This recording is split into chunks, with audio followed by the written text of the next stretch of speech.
आप सुन रहे हैं विविध भारती। विविध भारती की स्वर्ण जयंती पर एक सालाना जलसा। हर हफ्ते बीते हुए लम्हों को फिर ढूंढ लाने का नायाब मौका।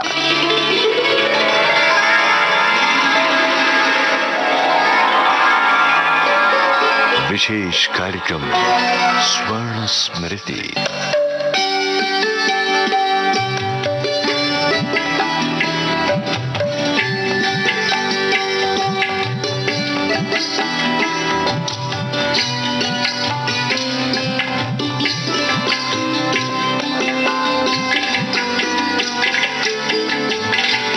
जुबली झनकार के अंतर्गत विविध भारती के स्वर्ण जयंती के अवसर पर प्रसारित किए गए कार्यक्रमों में से ये कार्यक्रम आपको सुनवा रहे हैं। आइए सुनते हैं।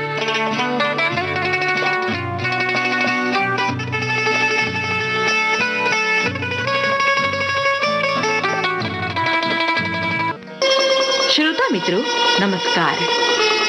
स्वर्ण स्मृति की इस कड़ी में आज हम लाए हैं रंगमंच नाटक की झलकियां। कार्यक्रम का शीर्षक है हंसता रंगमंच।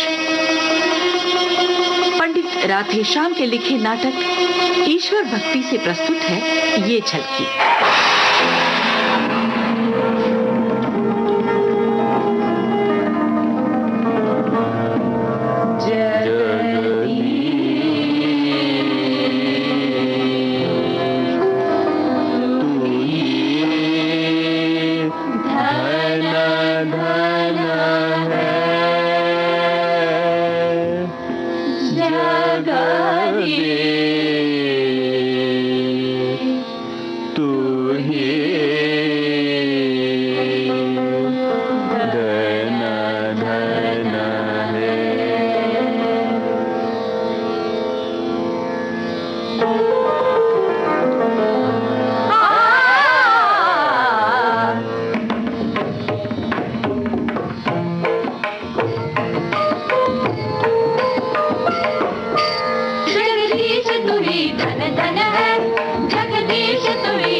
आर्य, ये मंगलाचरण में अनोखापन क्यों?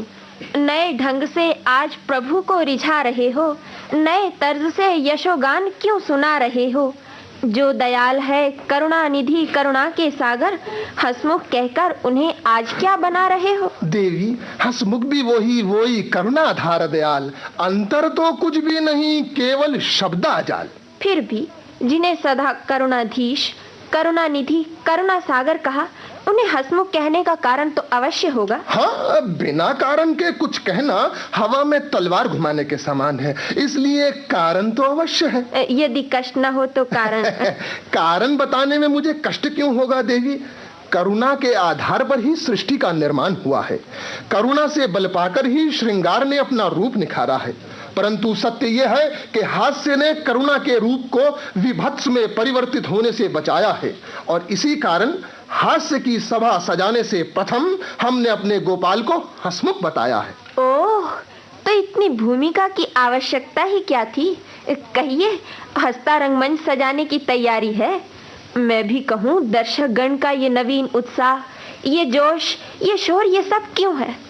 परंतु हाँ, कौन सा नाटक दिखाइएगा?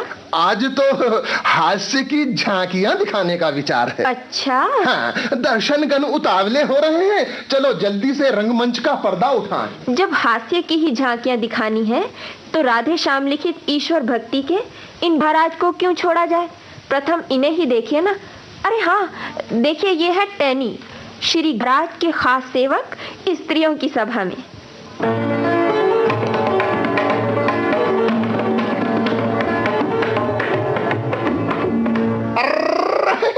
तुम्हारी तकदीर, पूरे 8 महीनों में 1 महीने की तनख्वाह मिली है, हाजिरी बजाओ, हाँ में हाँ मिलाओ। अरे भाई इसका तो डर नहीं, गालियां खाने में भी हमसे ताबेदार को हुज्जत नहीं। अरे भाई रोना तो ये है कि जब तनख्वाह मांगने जाओ तो सेठ कहते हैं कि आज नहीं कल, लो कल जाओ तो भी कहते हैं अरे मैंने तो कहा था आज नहीं कल। उनका वो कल ही कभी नहीं आता, रोज कल के पहले आज आ जाता है। और यहाँ आज कल की कल में पिसते पिसते कचूमर निकला जाता है। आज भी बड़ी मुश्किल से जो तनख्वाह दी है तो इस शर्त पर कि छोकरे से छोकरी बनकर महिला सभा का इंतजाम करूं। मैंने भी सोचा कि अरे जब नाटक घरों में बड़े बड़े दाढ़ी मूछ वाले कलदार के लिए अपनी दाढ़ी मूछ मुड़ाकर हिरण्यकश्यप की बहन होलिका तक का रूप बनाने को तैयार हो जाते हैं, तो श्रीमान टैनी जी अगर अपने टके सीधे करने के लिए श्रीमती टैनी जी बनकर महिला सभा में आते हैं तो कुछ शर्म की बात नहीं।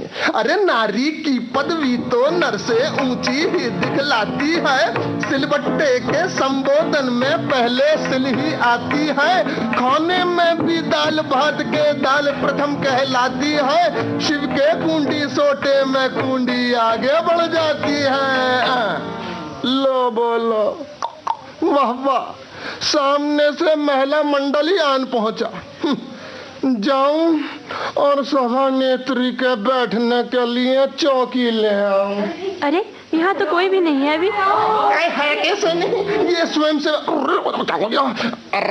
ये स्वयं सेवक तो हाजिर है, यानी कि स्वयं सेविका तो हाजिर है और सभा नेत्री की चौकी भी हाजिर है। देखिए वो भी आती होंगे।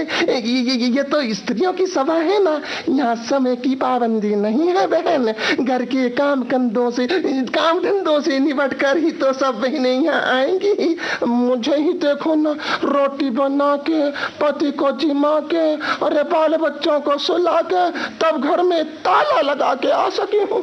आओ बहन माधुरी, आज तो तुम चांद को मात कर रही हो। पर बहन पिछड़ के क्यों आई? क्या कहूँ मनोरमा, बहन सुधा देर से निकली इसलिए मैं भी पिछड़ गई। मेरी और इनकी तो जोड़ी है ना। सच्ची बात तो ये है कि समय की पाबंदी तो बहन सरस्वती से ज्यादा किसी में नहीं है। हाँ, बुढ़ापा आ गया पर अभी तक इनकी चाल ढाल वैसी ही है। रहने दे माधुरी, क्यों आपे से बाहर हो रही है? कोई मतवाला भ्रमर भिन भिन करता हुआ यहाँ न आ जाए। भ्रमर तो नए खिले हुए सरोज पर जाएगा, उसका यहाँ क्या काम। लो, मर्यादा और प्रभान ने भी स्वर्गीय देवों को तरह दर्शन दिए हैं। आओ बहनों, तुम्हारे दर्शन भी कमला के दर्शन के समान। अरे सभा प्रारंभ होने में क्या देर है? देर सवेर की बात मैं बताती हूँ बहन, माफ करना। पुरुषों ने हमें गृह लक्ष्मी क्या बनाया है, बुरी तरह कारागार में बंद कर दिया है। मैं तो आज पहला प्रस्ताव ये रखूंगी कि ये मर्द हुए औरतें बनकर कुछ दिन बच्चे पालने का काम करें, तब इन्हें गीले सूखे का हाल मालूम हो। वक्त टालने के लिए कुछ ना कुछ ठोके जा बेटा टैनी, अभी श्रीमती करनी तो आई नहीं है। ठीक है, मैं तुम्हारे इस प्रस्ताव का अनुमोदन करूंगी। अगर हम गृह लक्ष्मी बनती है तो पुरुषों को भी तो गृह नारायण बनना चाहिए। अभी बात तो तब है जब पुरुषों से चरखा चलवाया जाए, चूल्हा फुकवाया जाए, मसाला पिसवाया जाए, चौका लगवाया जाए और छोड़ो और मर्द औरत बनाया जाए। पधारिए पधारिए श्रीमती सौभाग्यवती श्री आर्य महिला जी, पधारिए, आप ही का तो इंतजार था। बहनों मुझे क्षमा करना, मुझे जरा कपड़े पहनने में देर हो गई। आपको तो कपड़े पहनने में देर होनी ही चाहिए, क्योंकि रोजमर्रा के कपड़े उतार कर सभा के कपड़े पहन लेते ना। अच्छा बहनों, मेरा प्रस्ताव है कि आज की सभा नेत्री श्री आर्य महिला जी ही बनाई जाए। मैं इसका अनुमोदन करती। मैं भी इसका समर्थन करती हूँ, वही बननी चाहिए।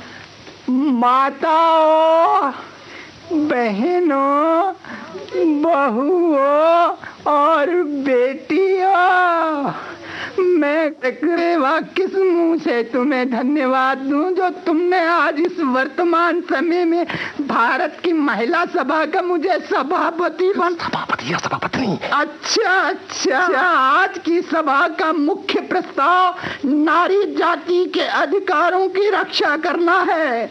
अरे बहनों, आप सबको ये अच्छी तरह मालूम है कि अम्बरीश और मणिकांत में राज के लिए झगड़ा चल रहा है, जिसका फैसला प्रजा की राय पर निश्चित हुआ है। तो बहनों, मुझे ये बताते हुए बड़ा खेद होता है कि इस राय लेने के काम में पुरुष जाति ने और नारी जाति को सर्वथा अलग रखा है। इसी प्रस्ताव के अनुमोदन पर पहला व्याख्यान आधी घड़ी तक श्रीमती भारती बाई का होगा। अरे मेरे दिमाग में तो चरखा घूम रहा है। पधारिए भाई जी, पधारिए भाई जी, पधारिए पधारिए। माँ जियो, जीजियो, मैं एक छोटी सी बालिका, बोलना क्या जानूं, परंतु विषय ऐसा है कि बोलना पड़ता ही है। जब छाती फट रही हो, गला घुट रहा हो, प्राण खिंच रहे हो, सांस बंद हो रही हो, तो संभव है कि मुंह से आ तक ना निकले। तो बेटा क्या नहीं समझती? मैं पूछती हूँ कि पुरुष शास्त्र के कौन से पन्ने पर यह लिखा हुआ है कि चूल्हे, चौके, चक्की, चरखे की ठेकेदार नहीं तो हम बनाई जाए, और हुकूमत की बात जब आए तो हमें फाक तक ना दिया जाए, राजकाज में हमसे राय तक ना ली जाए। क्या हम सृष्टिपति की सृष्टि नहीं है? क्या हम पुरुष जाति की अर्धांगिनी नहीं है? मैं क्या कह रही थी? मैं कह रही थी कि हम माताओं का अधिकार, हमारे ही बच्चे अपने पैरों से कुचलते हैं, हमारे ही हाथ की रोटियां खा कर पलवान बनने वाले ये मर्दुए हमें अबला कहकर हमारा मुंह बंद कर देते हैं। कह दो इनसे, बता दो इन्हें कि अब हम मर्द बनेंगी और तुम्हें औरत बनकर घर में रखेंगी। बोलो कहो हाँ। जरा और कहने ले दीजिए। मैं क्या कह रही थी? मैं कह रही थी कि हम मर्द बनेंगी। आपका समय पूरा हो गया। चौथाई घड़ी और दे दीजिए। मैं चाहती हूँ कि स्त्री से पुरुष बनने का श्री गणेश आज ही हो और सभा पत्नी जी से ही शुरू हो। बस सभा पत्नी जी अब और बोलने की आज्ञा तुम्हें नहीं देंगे। बस एक ही बात और कहनी है। मणिकांत की माता जी ने नारी जाति की रक्षा के लिए ही मणिकांत को राज के लिए तजवीज किया है। हमारा धर्म है बहनों, हमारा धर्म है कि हम सब एक आवाज होकर रानी जी का साथ दें।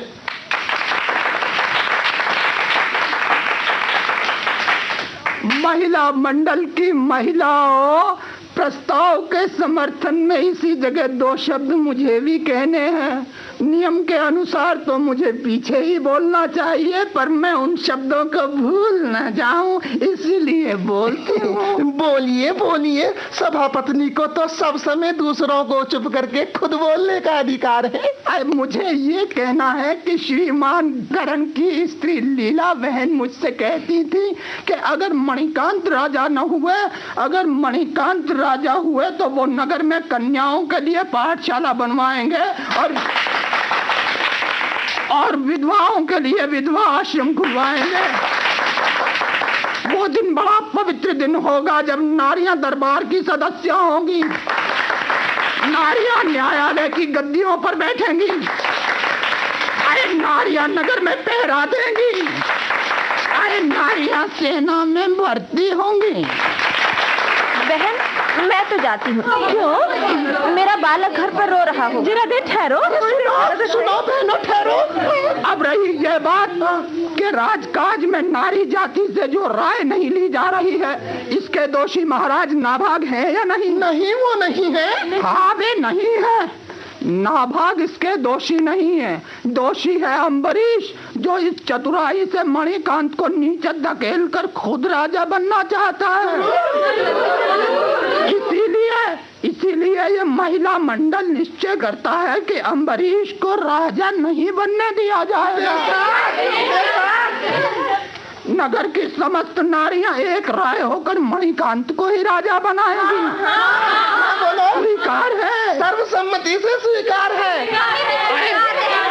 बोलो बहनों, स्वीकार है? नहीं, स्वीकार नहीं है। मैं इस प्रस्ताव का विरोध करती हूँ। अरे बैठ जाओ, सभापति की आज्ञा बिना नहीं बोल सकती। और अब तो प्रस्ताव सर्वसम्मति से स्वीकृत हो गया, अब बोलने का अधिकार नहीं है। कैसे अधिकार नहीं है?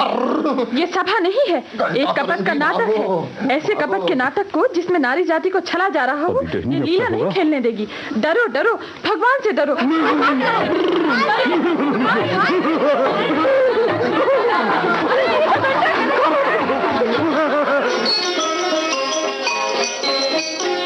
विविध भारती से ये कार्यक्रम प्रसारित हुआ था 29 जुलाई 1958 को। प्रस्तुतकर्ता थे FC माथुर। श्रोता मित्रों, आज सुनते हैं गीतों भरी कहानी। शीर्षक है आज मुझे कुछ कहना है। लेखक श्री प्रीतेंद्र। प्रस्तुतकर्ता सत्येंद्र शरत।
कहना है, आज मुझे कुछ कहना है, लेकिन ये शर्मीली निगाहें मुझको इजाजत दे तो कहूँ, खुद मेरी बेताब उमंगे थोड़ी फुर्सत दे तो कहूँ। कुछ कहना है, आज मुझे कुछ कहना है। जो कुछ तुमको कहना है वो मेरे ही दिल की बात न हो, जो है मेरे ख्वाबों की मंजिल उस मंजिल की बात न हो। कहते हुए डर सा लगता है, कहकर बातन खो बैठूं, ये जो जरा सा साथ मिला है ये भी साथ न खो बैठूं। कब से तुम्हारे रास्ते में मैं फूल बिछाए बैठी हूँ, कह भी चुको जो कहना है मैं आस लगाए बैठी हूँ।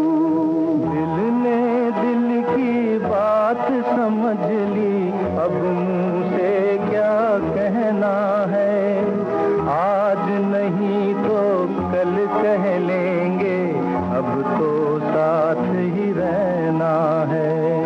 कह भी चुको जो कहना है, छोड़ो अब क्या कहना है।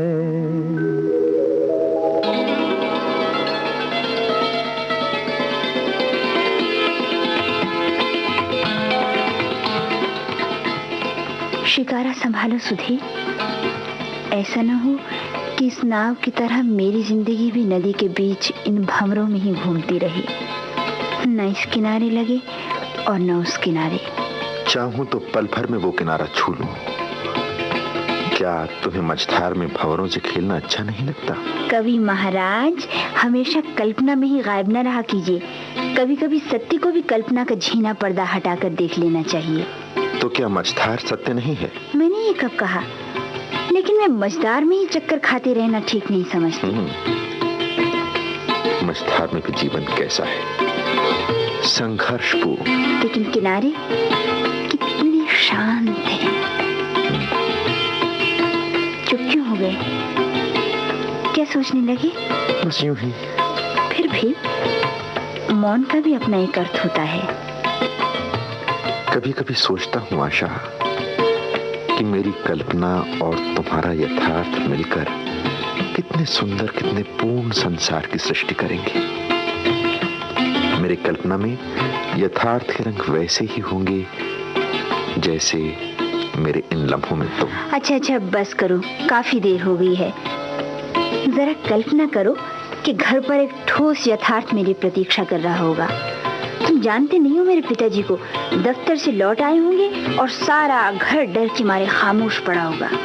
तुम अगर अपने पिताजी से इतना डरती हो तो शादी की बात कैसे कर पाओगे? वो तो जैसे कैसे करनी पड़ेगी। वैसे तो मुझसे बहुत प्यार करते हैं। तुम मेरा मतलब नहीं समझी। मेरा मतलब था तुम एक जाने माने संपन्न व्यक्ति की संतान और वो भी अकेली, और मैं एक साधारण सा लेखक। फिर वही बात, कितनी बार कहा है तुमसे कि जीवन में पैसा ही सब कुछ नहीं होता। सब कुछ न सही, काफी कुछ तो होता है। पैसे को इतना महत्व नहीं देना चाहिए कि हम जीवन के वास्तविक मूल्यों को खो बैठें। लो,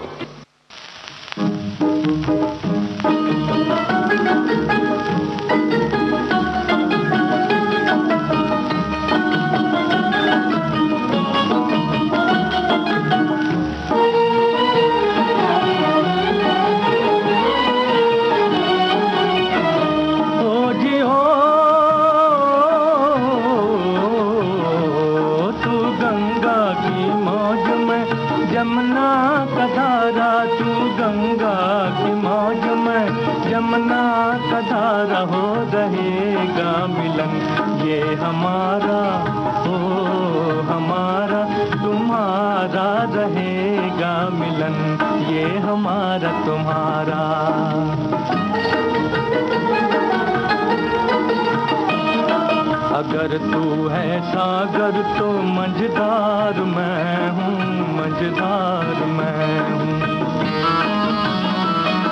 तेरे दिल की कश्ती का पतवार मैं हूँ, पतवार मैं हूँ। चलेगी अकेले ना तुमसे ये नैया, ना तुमसे ये नैया।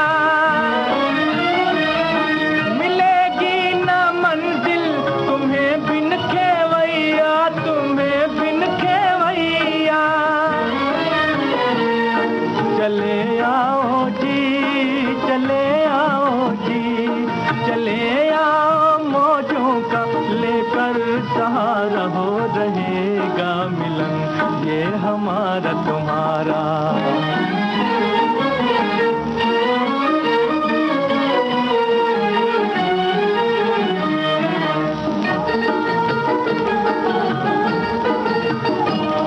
भला कैसे टूटेंगे बंधन ये दिल के, बंधन ये दिल के। बिछड़ती नहीं मौज से मौज मिलके, वो मौज मिलके। छुपोगे भंवर में तो छुपने न देंगे, तो छुपने न देंगे। छुपा देंगे नैया तुम्हें ढूंढ लेंगे, तुम्हें ढूंढ लेंगे। बनाएंगे हम, बनाएंगे हम, बनाएंगे तूफान को एक दिन किनारा हो रहेगा मिलन ये हमारा तुम्हारा। तू गंगा की मौज में जमुना का धारा, तू गंगा की मौज में जमुना का धारा हो रहेगा मिलन ये हमारा, ओ हमारा तुम्हारा रहेगा मिलन ये हमारा तुम्हारा। किनारे लग गया अपना शिकारा। कल मिलोगी? कहो तो। सुनो आशा, आखिर हम कब तक यूं मिलते रहेंगे? वो कैसा एक लम्हा होगा जिसमें तुम एक बार आकर फिर कभी जाने के लिए नहीं कहोगी, हमेशा हमेशा के लिए मेरी हो जाओगी। तुम क्या जानो सुधीर, मैं किस बेताबी से उन लम्हों की प्रतीक्षा करती हूँ। लेकिन तुम तो समझते हो पिताजी। सुनो। हाँ? यूं करो, कल तुम हमारे घर आओ। कल मेरा जन्मदिन है, इसी बहाने पिताजी तुम्हें देख भी लेंगे और मैं जिक्र भी कर दूंगी। और अगर उन्होंने कुछ कह दिया तो? मैं जानती हूँ तुम्हारे स्वाभिमान को चोट पहुंचेगी। क्या तुम सोचते हो मैं चाहूंगी कि कोई किसी प्रकार तुम्हारा अपमान करे? अच्छा तो चलो। हाँ? कल आओगे ना? आओगे ना कल? आऊंगा, अगर तुम कहती हो तो आऊंगा। जाने से पहले तुम्हारे गीत की कुछ पंक्तियां गुनगुनाने को मन होता है। गाऊं? गाओ।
आशा जी।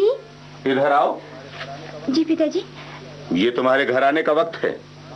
कहाँ गई थी? कहाँ से आ रही हो? सैनी में देखने चली गई थी नीना के साथ। क्या मजाक बना रखा है? हर तीसरे दिन सिनेमा? माना अब तुम बड़ी हो गई हो, लेकिन बड़े घर की बेटियों को यूं हर किसी के साथ इधर उधर नहीं घूमना चाहिए। हमें शोभा नहीं देता ये सब। अपना स्टेटस है, बिरादरी है। वो भी तो आदमी है। बेशक, पर इन लोगों से एक डिस्टेंस मेंटेन करना बड़ा जरूरी होता है। बाहर जाते वक्त बताकर जाया जा सकता है। मैं तुम्हें बाहर जाने के लिए मना नहीं करता, फिर भी किसी के टेलीफोन आए, कोई पूछे तो क्या जवाब दें? शर्मिंदा होना पड़ता है। अब तुम शादी के लायक हो गई हो। मैं माफी चाहती हूँ पिताजी। आज राय रामदास आए थे अपने लड़के के साथ, तुम घर पर ही नहीं थी। समझ नहीं आया कि क्या जवाब दिया जाए। मैंने उन्हें कल तुम्हारे जन्मदिन पर बुलाया है। सोचा इसी बहाने वे तुम्हें देख जाएं। अच्छा जाओ, हाथ मुंह धोकर अब खाना खा लो। अच्छा पिताजी।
जन्मदिन आ पहुंचा।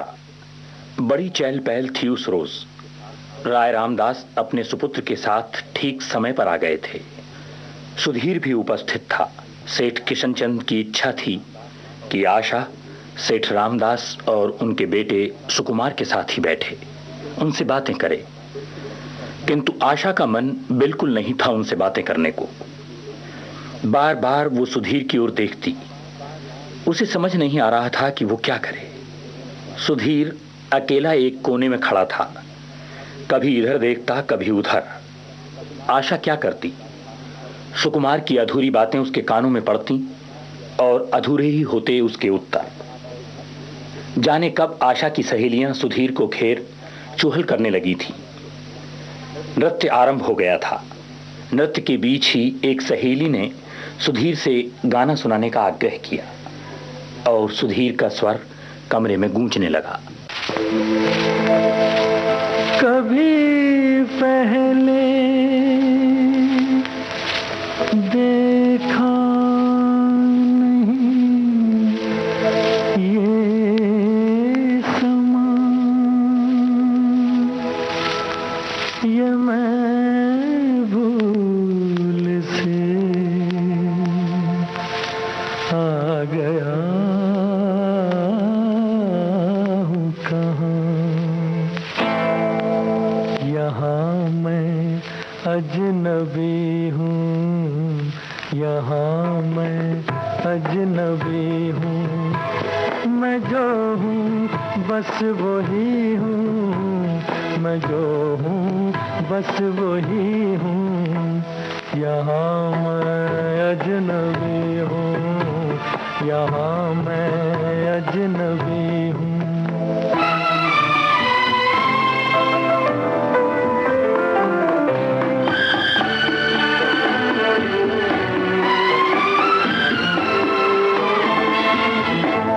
तेरी बाहों में देखूं सनम गैरों की बाहें, मैं लाऊंगा कहाँ से भला ऐसी निगाहें।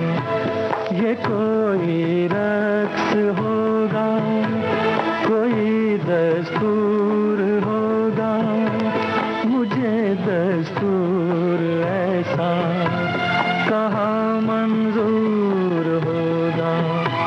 भला कैसे ये मेरा लहू हो जाए पानी, मैं कैसे भूल जाऊं, मैं हूँ हिंदुस्तानी। यहाँ मैं अजनबी हूँ, यहाँ मैं अजनबी हूँ।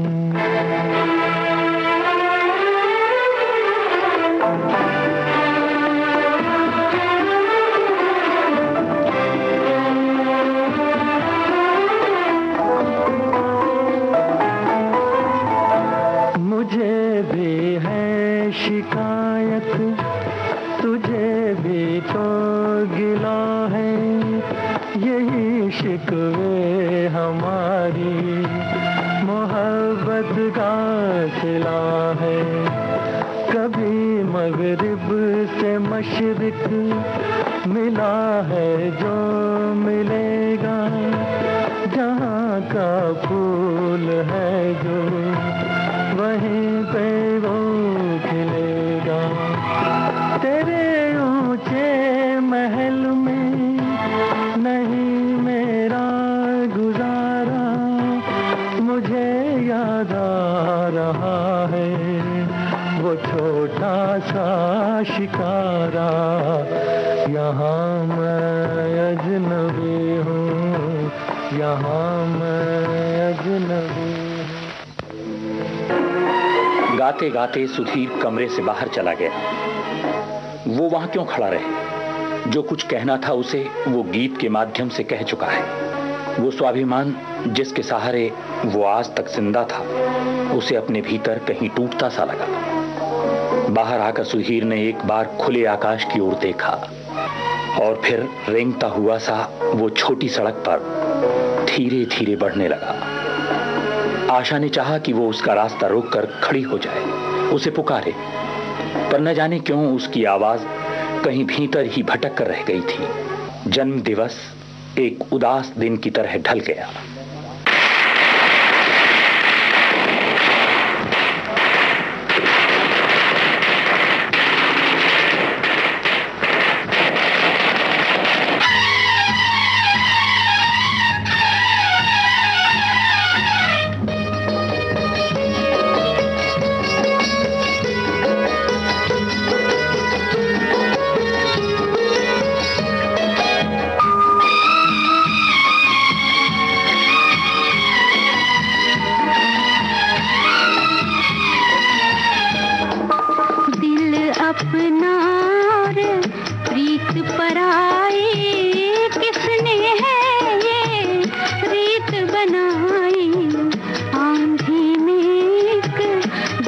जलाया और पानी में आग लगाई।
जलाया और पानी में आग लगाई दिल अपना।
मेहमानों को विदा कर आशा अपने कमरे में आई। उसे लगा कमरे की दीवारों और आसपास बिखरे पड़े उपहारों पर से खुशी के रंग उतर चुके हैं। सारे उत्सव का उसे एक ही दृश्य याद था और वो था सुधीर का चले जाना। सोच में डूबी आशा अपने कमरे की खिड़की के पास आकर खड़ी हो गई। बाहर शाम घिर आई थी।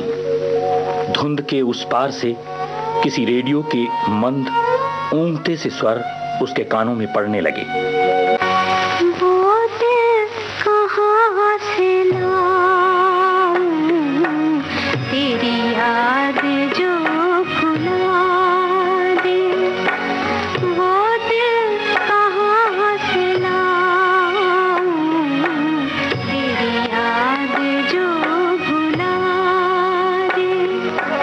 मुझे याद आने वाले कोई रास्ता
आशा। कौन? आई पिताजी। आशा, रो क्यों रही हो बेटी? सुकुमार तो तुमसे बहुत खुश होके गया है। पिताजी। क्या बात है बेटी? वे तो बड़े जाने माने रईस हैं। मैं जानता हूं तुम्हें इस घर को छोड़ने का ख्याल सता रहा है, फिर भी बेटी एक न एक दिन तो जाना ही होगा। पिताजी अनुमति दें तो। हाँ। मैं आपसे कुछ कहूं? कहो बेटी, कहो। मैंने वर चुन लिया है पिताजी। क्या? मैं सुधीर से शादी करना चाहती हूँ। क्या कहा? सुधीर से? तुम जानती हो तुम क्या कह रही हो? हाँ पिताजी, मैंने सोच लिया है, मैं सुधीर से शादी करूंगी। मैं ऐसा हरगिज न होने दूंगा। वो एक साधारण लेखक जिसका न घर न कोई वर्तमान और न कोई भविष्य। पिताजी। क्या कहना चाहती हो? पिताजी, एक लड़की जीवन में एक ही व्यक्ति को जानना चाहती है और मैं। आशा, तुम होश में तो हो? सुधीर से शादी? सुधीर से जो तुम्हें ऐश्वर्य वैभव तो क्या जीवन का सामान्य सुख तक नहीं दे सकेगा। पिताजी, सुख मन का होता है। महलों में रहकर भी व्यक्ति कई बार अपने को दुखी और बंदी महसूस करता है। इसी प्रकार ऐश्वर्य से व्यक्ति बड़ा नहीं होता, आदमी विचारों से बड़ा होता है। और सुधीर, उनके विचार और उनके आदर्शों को मैं जानती हूँ। मैं जा रही हूँ पिताजी। कहाँ? सुधीर के पास। आशा। जी पिताजी, जाने से पहले आपका आशीर्वाद चाहूंगी। सुनो आशा, सुनो। कोई माँ बाप अपनी औलाद का बुरा नहीं चाहते।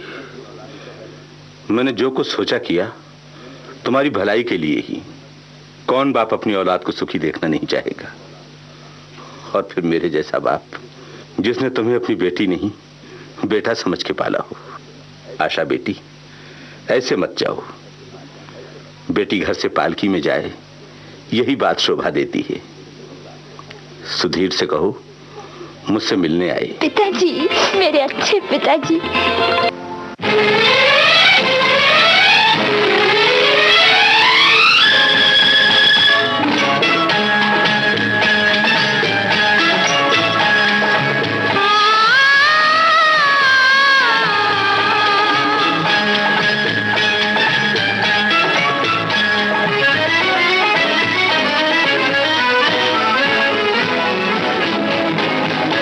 मेरे दिल ने जो मांगा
कहने आई हूँ। कहने के लिए अब और रह ही क्या गया है आशा। सोचता हूँ ये सब ठीक ही हुआ। मैं एक साधारण व्यक्ति, मुश्किल से अपनी ही जिंदगी खींचने वाला इंसान,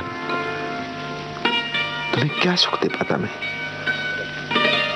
कल्पना ही कल्पना में भी कैसे संसार की रचना कर बैठा। मैं जानती हूँ सुधीर, तुम्हारा स्वाभिमान आहत हुआ है। स्वाभिमान? हम लोगों का स्वाभिमान मायने ही क्या रखता है? स्वाभिमान ऐश्वर्य संपन्न लोगों का होता है आशा, जो उसे निभाने की क्षमता रखते हैं।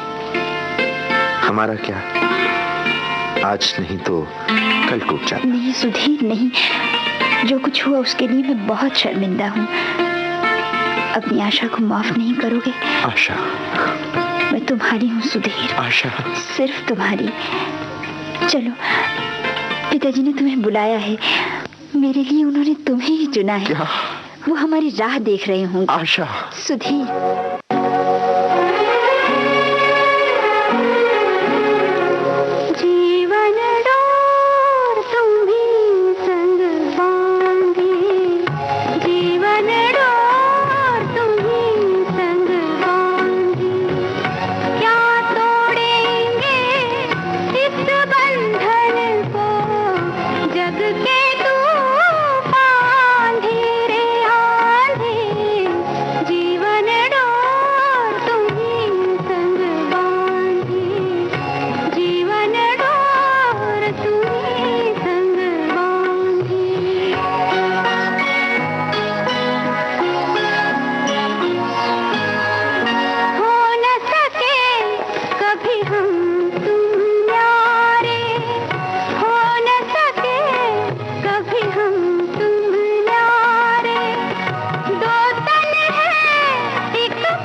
आज मुझे कुछ कहना है।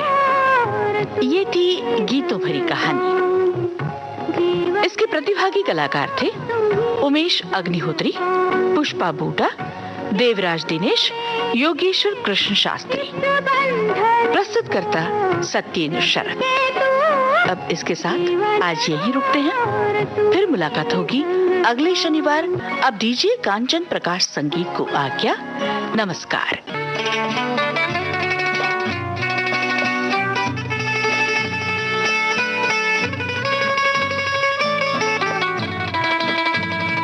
विविध भारती की स्वर्ण जयंती के उपलक्ष्य में इन दिनों आप सुन रहे हैं हमारा विशेष कार्यक्रम स्वर्ण स्मृति। प्रस्तुति कांचन प्रकाश संगीत।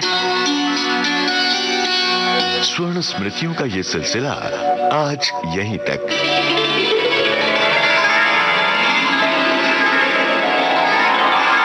अगले सप्ताह विविध भारती की 50 साला यात्रा में से फिर ढूंढेंगे किसी छूट गए पड़ाव को।